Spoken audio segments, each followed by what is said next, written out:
emu akwaba medi de afia amankwa tamaklo Nadom Herbal Center ba wo munura hodo ewo adwama so no abenaba pa ginedwa oni e ba bedi ho community of netie o de tie to ho daachi bi hu behia ho wate ase medase oba me mu akwaba se bibia bokọ Nadom ho ye papa Mr. Samuel wonder no pay ye chia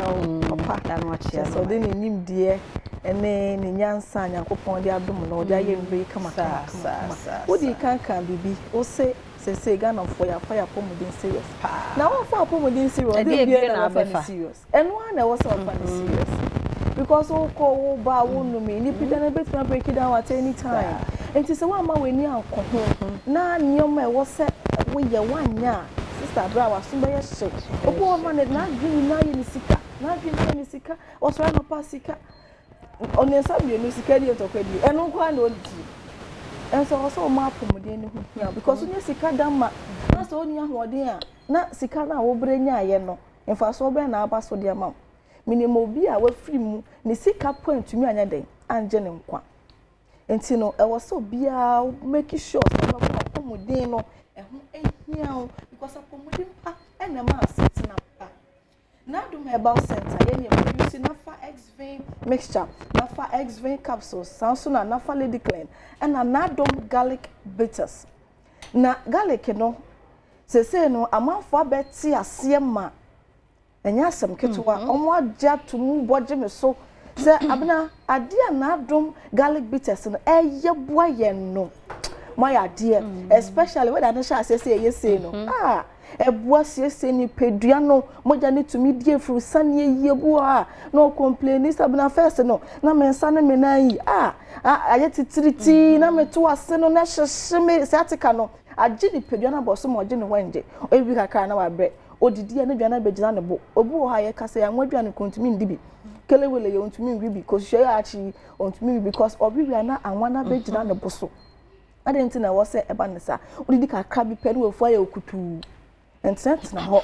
how make sure someone sabeka Nadom garlic bitters ebi and na garlic na so special they made them down so they say yeah they are fan video make garlic in pampani na dey free mo entum be nom Nadom ye garlic ni bi nwie nko kasa ngo bi so anope ma bobi because say they be am bo na me active and so make kasa want to say manum bibi kra na say me di bibi a garlic ewom ye dey fan feed me garlic in pampani na e dey free mo na so ahodi ntro ti say phosphorus magnesium vitamin C and K ni na wom a eboa na esiesie ni pedua no enti enka so oh garlic dey won pampan me kwonu mi we better say there be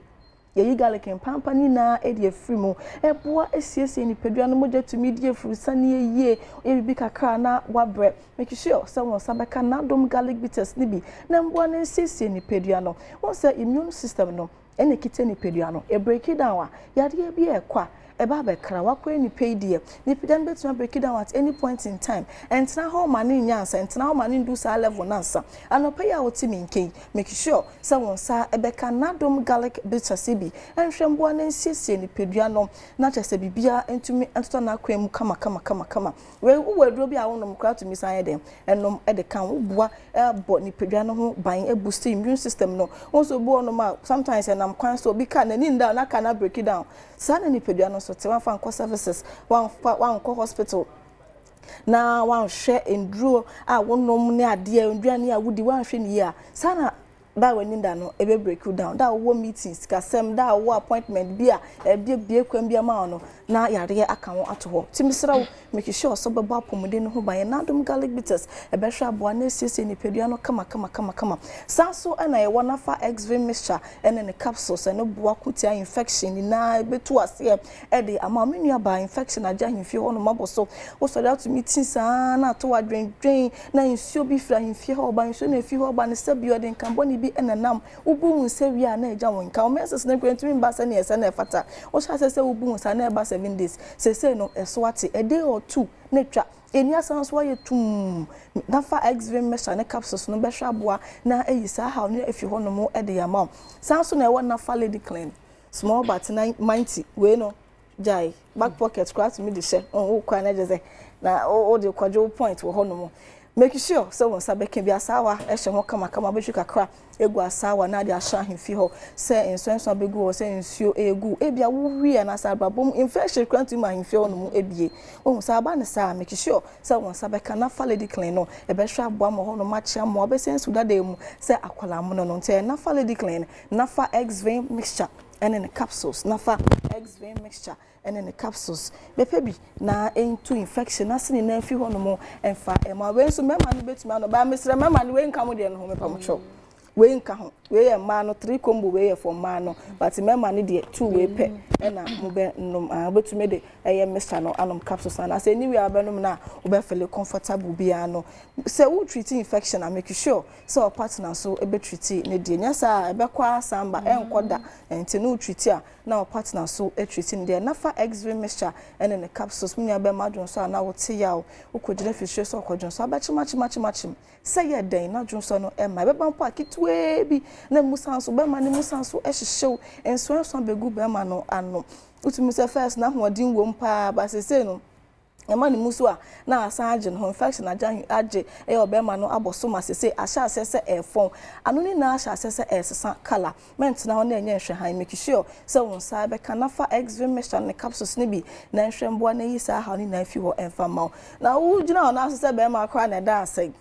na wo be gina ho oba betena ho aye hwe han ne akokosho roba entina ho Minya bema na yemfa wo sekan endwa nanka make sure so won sa ebe kanafa X-vein mixture na ne capsules ne be hwa boa na infection ni na efi ho no mo e de ama na we na nyo bi onya infection kwa ne betumi ano makwa ni page e so tumi boni page no ho by once a while no akotobi na de wo de sesi ho kama yendre yenye na pharmacy shops and herbal shops e wo krum ha bebia no ukwa obenya yendo ni bi atobi bi chiw so na person ni yen edi nkoma fa ye number yi na efre ye number ni 053 11 56 556 053 11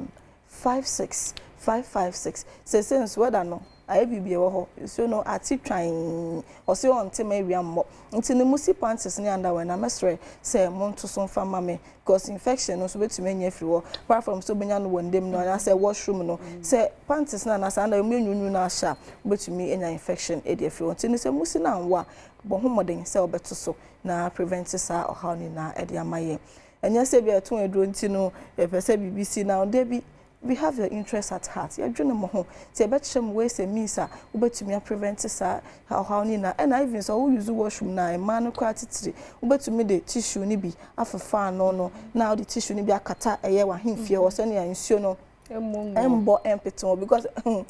popeti wa sister wa so be shepa na mema no so mukotena water closet no so betuma pepa no na so besom ohun se ne ento ano na unya infection because obi akwadwon so na so obi a na asoso agu eye closet na no a obi ama no to so obetumi enya bi ohun ti no ukwa obetumi asom na the tissue ebe to ano ho no kama ni na be prevent so how we ni na infections dey or dangerous because before ebe manifest ebe dan ho adi no na asai no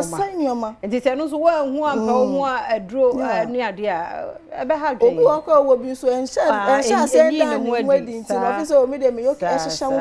obi ho sha se so onum ye ndro na ehsha se ebo so abena nyoma white bi ase banam se ehsha ho na mo de ne ho ata infection dey tun de ne ho te for some time nti no bepe bi nom na wo ho a fi ho nom enko nti ehe ne ebenya bi no pharmacy shops ne herbal shops wo krom ha bebia no kwa obenya yendro no bi ato ana se wo de efre obi apen dodo na person ni mi di private kokwa mu nkoma na wa frɛ me na me no edi nkoma me sanso si number ne so biom e 053 11 56 556 053 11 56 556 053 11 56 556 my area mighty by you know small but mighty we and also how get what there we jai sawa no say na hye ho na dey we purely herbal na do yankasa ne yakokwayim akotiti ndua ha ban ne ndua hini dey fan feed ma ro wan kroja doctor fa kukudam na ejina fidie ho dey aye dre kama ye wi so 24 the stamp is so ye fa ne say nafa lady clean obehwe kakra say na te egu asawa ni mi acha won say purely herbal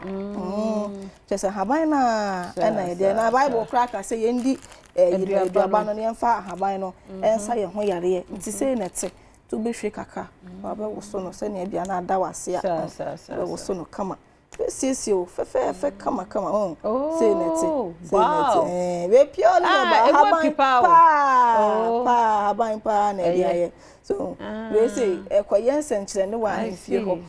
station ba ku bia me ko na lady ni ka say me mbre ni bi na me bi koma no last week me ko ye na ni age no dama sokoto gam say ade me dem be so me dem no o dey check it terms hey wow o dey ko yibra ko yibra wa na family e ma me oh e wo so tumi siesie ho oba de o ma wa ho ofe no nya wo ka o obo o se mema ne ba no mo ko me fiefo sister giant kasa de no nya ofiefo obi a no wa da je that siesie ahimfie ho no kama na ho no mu ncp kama e 0531156556 0531156556 pepe bito na nsiesie kama yi efi nke kan wa ne yare wa bi na enfemfiri ho no mo emfa emma so na mdi kan no yendrenya na pharmacy shops and herbal shops wo krom ha ba bia no ukwa ubenya yendreni bi ato me sanso esi number no subiom 0531156556 apomodimpa ema asetena pantimi don tena ho ma yare enje ni pedua no emoso abra na Adom Herbal Center yedindu papa se aba idwama so se papa Nadom Herbal Center na yete won kanu ntinroi wadwama so fa number no na bibiche wadwea no wakasa rade nkoso nhyehyia mu nyina baako maye onye mu kese kosise mbaye kese pa mambo atuma ye krado ahosepe to aso bididi afia amankwa tamaklo yakwaba